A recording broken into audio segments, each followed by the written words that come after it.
Shalom teman-teman.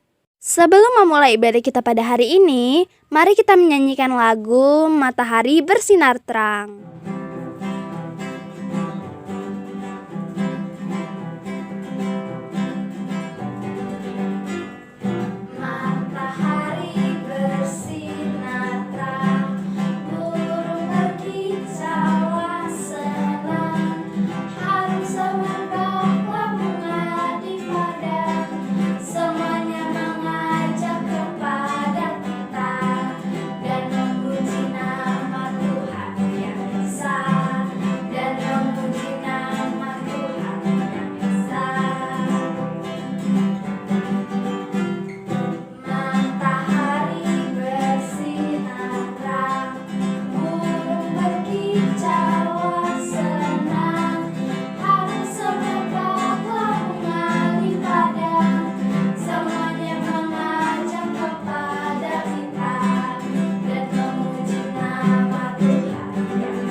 Teman-teman, sebelum kita memulai ibadah sekolah minggu, mari kita berdoa.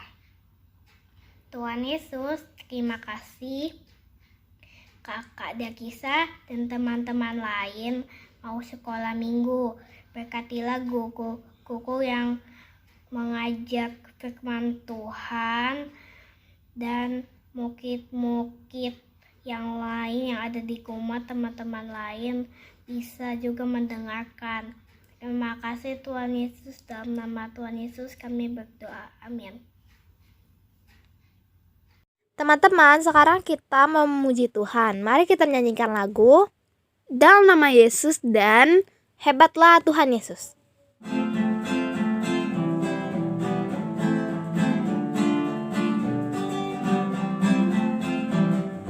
Dalam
teman-teman, ketemu lagi di Kamu Perlu Tahu.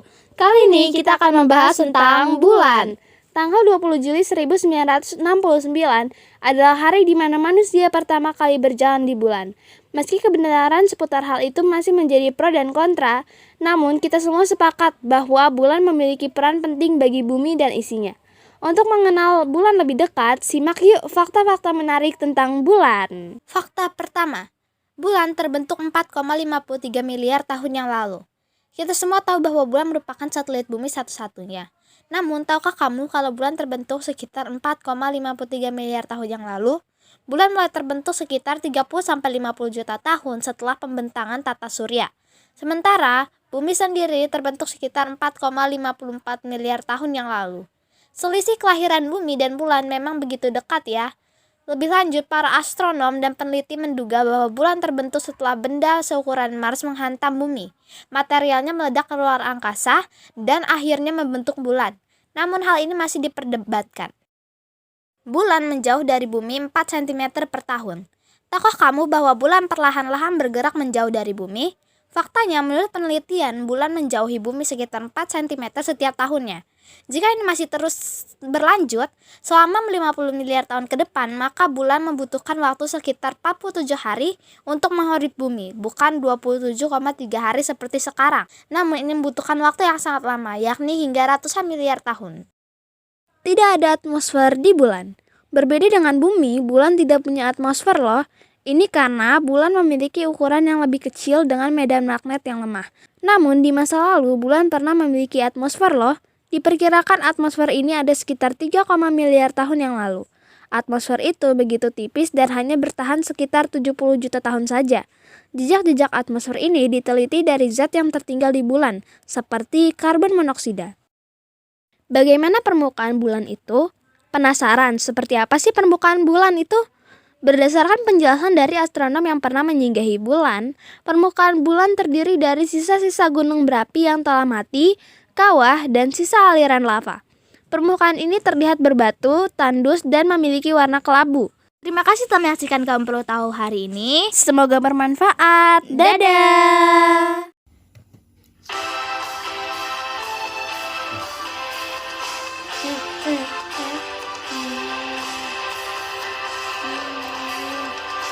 I love you, Jesus, deep down in my heart. I love you, Jesus, deep down in my heart. Talk about deep, deep, down, down, deep down in my heart. Talk about deep, deep, down, down, deep down in my heart.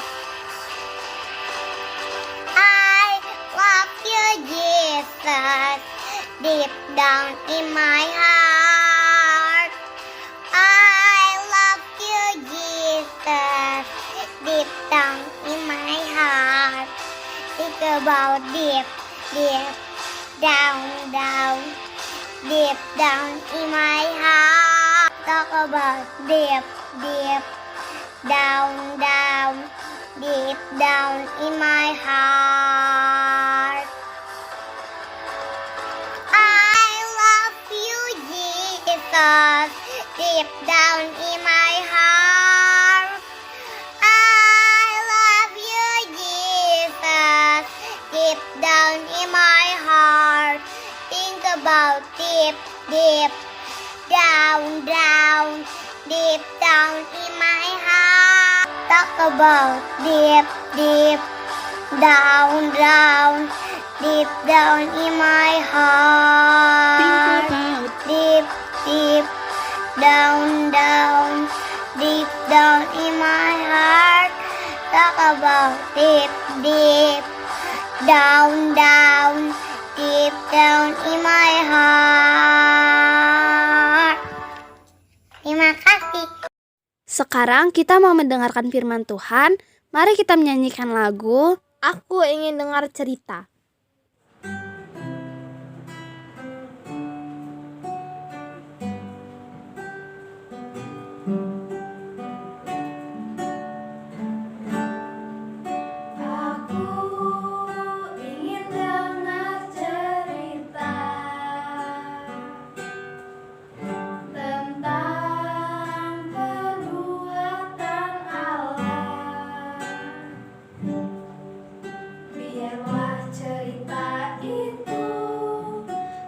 tinggal dalam hatiku sampai selama-lamanya.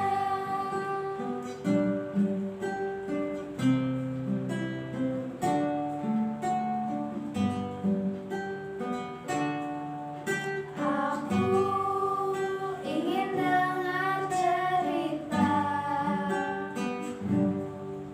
tentang perbuatan Allah. Biarlah cerita itu tinggal dalam hatiku sampai selama-lamanya. Biarlah cerita itu tinggal dalam hatiku sampai selama-lamanya. Shalom adik-adik, puji Tuhan hari ini kita dapat bertemu lagi di Sekolah Minggu Makedonia Jakarta. Hari ini Tante Pikan akan membawakan cerita firman Tuhan. Adik-adik boleh siapkan Alkitab kalian, kita nanti akan membaca firman Tuhan bersama-sama. Tapi sebelumnya, mari kita berdoa dulu ya. Kita bersatu dalam doa. Tuhan Yesus yang baik, kami bersyukur, berterima kasih untuk hari ini. Kami boleh bersama-sama lagi berada di Sekolah Minggu GRI Makedonia Jakarta. Tuhan Yesus, kami mau mendengarkan dan membaca firman Tuhan. Tuhan Yesus memberkati kami agar kami dapat mengerti dan memahami apa yang Tuhan maksudkan dalam firman Tuhan yang akan kami baca dan kami dengar. Dan Tuhan Yesus memampukan kami untuk dapat melakukan kehendak Tuhan ini di kehidupan kami hari lepas hari. Tuhan Yesus, terima kasih. Tuhan memberkati. Dalam nama Tuhan Yesus kami berdoa dan bersyukur. Haleluya. Amin. Adik-adik, kita akan membaca dan mendengarkan firman Tuhan dari Kisah Para Rasul 3 ayat 1 sampai 10. Kisah Para Rasul 3 ayat 1 sampai 10 dengan judul perikop Petrus menyembuhkan orang lumpuh. Demikian firman Tuhan. Pada suatu hari menjelang waktu sembahyang, yaitu pukul 3 petang, naiklah Petrus dan Yohanes ke bait Allah. Di situ ada seorang laki-laki yang lumpuh sejak lahirnya, sehingga ia harus diusung. Tiap-tiap hari, orang itu diletakkan dekat pintu gerbang bait Allah yang bernama Gerbang Indah untuk meminta sedekah kepada orang yang masuk ke dalam bait Allah. Mereka menatap dia dan Petrus berkata, "Lihatlah kepada kami." Lalu orang itu menatap mereka dengan harapan akan mendapat sesuatu dari mereka. Tetapi Petrus berkata, "Emas dan perak tidak ada padaku. Tetapi apa yang kupunyai, kuberikan kepadamu. Demi nama Yesus Kristus orang Nazaret itu, berjalanlah." Lalu ia memegang tangan kanan orang itu dan membantu dia berdiri. Seketika itu juga, kuatlah kaki dan mata kaki orang itu. Ia melonjak berdiri, lalu berjalan kian kemari dan mengikuti mereka ke dalam bait Allah. Berjalan dan melompat-lompat serta memuji Allah. Seluruh rakyat itu melihat dia berjalan sambil memuji Allah. Lalu mereka mengenal dia sebagai orang yang biasanya duduk meminta sedekah di gerbang indah bait Allah. Sehingga mereka takjub dan tercengang tentang apa yang telah terjadi padanya. Demikian firman Tuhan. Adik-adik, tema yaitu kuasa dalam nama Yesus. Kuasa dalam nama Yesus. Nah, adik-adik, apakah nama Yesus hanyalah sebuah nama? Seperti nama-nama kebanyakan tokoh-tokoh sejarah yang setelah itu hanya tinggal legenda saja. Coba sebutkan, kira-kira siapa yang tahu nama-nama tokoh-tokoh sejarah pahlawan? Ya, sebut saja Pangeran Diponegoro, Jenderal Sudirman, Ki Hajar Dewantoro, Raden Ajeng Kartini, dan lain-lain. Masih banyak tokoh-tokoh lain yang pasti kalian sudah tahu, sudah belajar di sekolah ya. Nah, tapi nama Yesus bukanlah nama sembarang nama seperti nama tokoh-tokoh tadi yang telah kita sebutkan. Nama Yesus bukan sembarang nama, tetapi nama Yesus memiliki kuasa. Karena Yesus sendiri yang mempunyai nama adalah Tuhan yang berkuasa. Dan kuasa nama Yesus masih berlaku pada masa kini dan akan terus ada pada setiap orang yang percaya padanya. Pada setiap orang percaya. Kuasa dalam nama Yesus mampu menolong kita dalam setiap pergumulan yang ada. Ya, karena kuasa nama Yesus adalah kuasa yang memberi pembebasan. Jika kita sakit ya adik-adik, ya, atau orang tua, atau jika kakak atau adik kita sakit, atau jika teman kita sakit, kita datang pada Tuhan, kita berdoa padanya dalam nama Tuhan Yesus. Mohon kesembuhan. Ya, karena nama Yesus itu penuh kuasa. Nah, jika kita khawatir akan masa depan kita datang pada Tuhan Yesus, kita berdoa dalam nama Tuhan Yesus. Tuhan akan siapkan masa depan yang baik, masa depan yang penuh pengharapan. Karena kuasa nama Yesus memberikan pembebasan. Ya. Nah, adik-adik, lalu bagaimana kita dapat menikmati, merasakan kuasa dalam nama Yesus itu? Ya, kita harus memiliki kedisiplinan rohani. Bagaimana caranya? Dengan setia bersekutu, berdoa, dan merenungkan firman Tuhan tiap hari. Jadi adik-adik, ya, kita harus setia bersekutu, yaitu kita mengikuti ibadah sekolah minggu, walaupun streaming dari YouTube, lihat di TV, lihat dari handphone, atau dari tab, ya. Tapi kita tetap setia. Tiap-tiap hari Minggu jam 5 sore, ya, kita mengikuti ibadah sekolah minggu.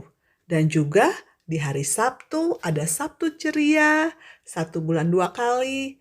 Dan kita bisa ikut acara itu, ya, bersama-sama dengan teman-teman sekolah minggu Makedonia. Berdoa. Datang pada Tuhan, berdoa, naikkan doa-doa, memuji Tuhan, bersyukur pada Tuhan, menaikkan permohonan pada Tuhan, setiap hari berdoa. Dan juga merenungkan firman Tuhan. Tiap hari ada saat teduh, ya, ada renungan pagi atau persekutuan bersama orang tua dalam mesbah keluarga, ya. Setia selalu dalam persekutuan, dalam doa, dan membaca firman Tuhan. Kemudian mengagungkan dan memasyurkan nama Yesus melalui kata dan perbuatan. Adik-adik, jadi kita sebagai anak-anak Tuhan, kita harus mengucapkan kata-kata yang memberkati, yang membangun, ya. Jangan keluar kata-kata yang tidak baik, kata-kata yang menyakiti hati orang, apalagi menyakiti hati Tuhan. Jangan keluar kata-kata kotor dari mulutmu, ya. Dan juga dalam perbuatan kita melakukan hal-hal yang baik kepada orang-orang di sekitar kita, ya. Membantu teman-teman, membantu orang tua, memperhatikan orang-orang di sekitar kita menjadi berkat, ya. Sehingga ya adik-adik, semua orang dapat menyaksikan betapa kita ada sebagai anak-anak Tuhan, kita boleh menjadi berkat bagi orang-orang lain, ya. Adik-adik, semua orang percaya diberi kuasa untuk menyaksikan nama Tuhan Yesus. Dan kita harus selalu siap untuk membagikan apa yang kita ketahui tentang Yesus kepada orang lain di sekitar kita, di setiap saat dan kesempatan. Baik itu melalui perkataan, juga perbuatan yang baik kepada semua orang. Nah, demikian cerita firman Tuhan hari ini. Nah, ada ayat hafalan bagi kita semua, yaitu dari Kisah Para Rasul 4 ayat 30. Kisah Para Rasul 4 ayat 30. Kita baca bersama-sama ya. Ulurkanlah tanganmu untuk menyembuhkan orang, dan adakanlah tanda-tanda dan mujizat-mujizat oleh nama Yesus, hamba-Mu yang kudus. Kita ulangi, Kisah Rasul 4 ayat 30. Ulurkanlah tanganmu untuk menyembuhkan orang, dan adakanlah tanda-tanda dan mujizat-mujizat oleh nama Yesus, hamba-Mu yang kudus. Baik adik-adik, sampai sekian firman Tuhan.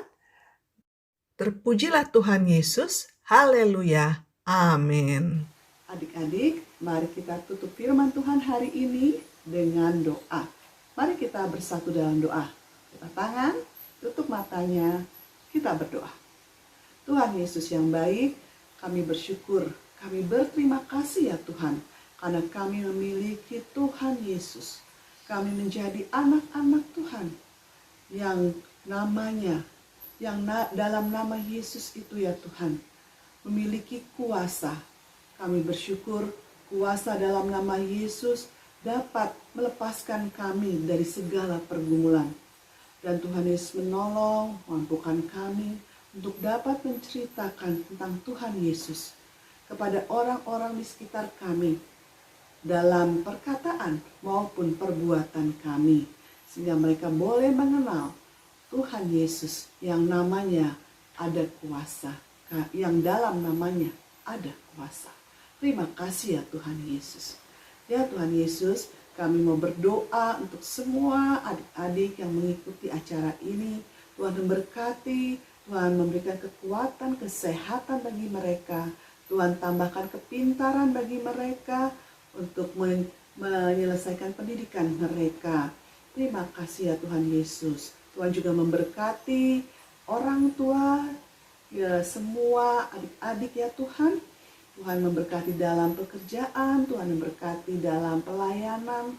Tuhan cukupkan segala yang anak-anak adik-adik perlukan. Terima kasih Tuhan Yesus.